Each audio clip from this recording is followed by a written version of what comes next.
निवडणूक हातामध्ये घेतलेली होती।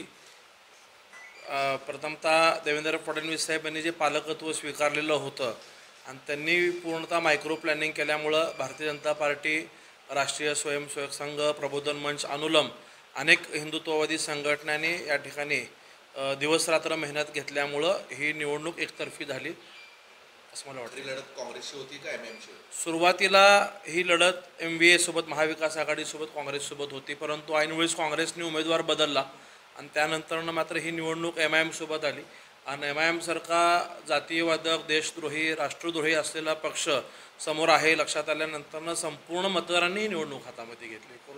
लोकांनी त्यावेळेस कुठल्या जातीचा किंवा कुठल्या पक्षाचा हे न पाहता सर्वजण धर्मविरुद्ध अधर्म या भावनेतनं एक संघ आल्यामुळंच 1,10,000 इतकं मोठं मतदान झालं पहिल्यांदाच शहर मध्ये ऐतिहासिक, आणि जवळपास 48,000चं मताधिक्य हे केवळ जनतेच्या ह्याच्यामुळे करू।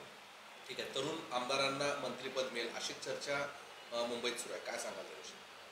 अशी चर्चा आपल्या वृत्तवाहिनीच्या माध्यमातूनच ऐकायला मिळाली करून। आणि आपल्याला मिळालं तर? मी खूप लहान आहे, पक्षात अनेक वरिष्ठ लोक आहेत, त्यांना मिळावे अशी इच्छा आहे, त्यांना अनुभव आहे, त्यांच्या मार्गदर्शनाला खाली आम्ही काम करू। मतदारसंघातल्या कोणाला इच्छा असणं किंवा इच्छा व्यक्त होणं हे स्वाभाविक आहे, परंतु एखाद्या मंत्रिपदाला जितक्या जबाबदारी निधी मिळतात तेवढं निधी तितक्या जबाबदारीची कामं पक्षांच्या वरिष्ठांच्या मार्गदर्शनाखाली करेन एवढी विश्वास देतो। खासदार प्रणिती शिंदे यांचा शहरमध्ये हा बालेकिल्ला आहे, ते 3 टर्ममधून आमदारकी निवडून येतात, तो आता भाजपकडे आलाय, कसं वाटतं? त्यांचा बालेकिल्ला आहे हे खोडून काढतो हे भ्रम आहे। त्या केवळ फक्त 2009लाच स्वतःच्या ह्याच्यावरती निवडून आला असं म्हणता येतील।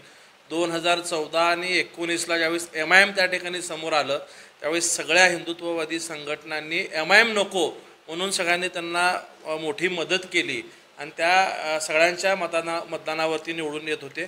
लोकसभेला जर आपण पाहिलं तर 14, 19 आणि 24 तिन्ही निवडणुकीला 90,000चं मतदान भारतीय जनता पार्टीला झालेलं आहे। तो भारतीय जनता पार्टी आणि हिंदुत्ववादी विचाराचाच बालेकिल्ला होता आणि इतक्या 30-40 वर्षानंतरनं कमळ या चिन्हावरती भाजपाचा उमेदवार उभारल्यामुळं एकतर्फी 1,10,000चं मतदान घेऊन उमेदवार हे विजयी झालेला आहे।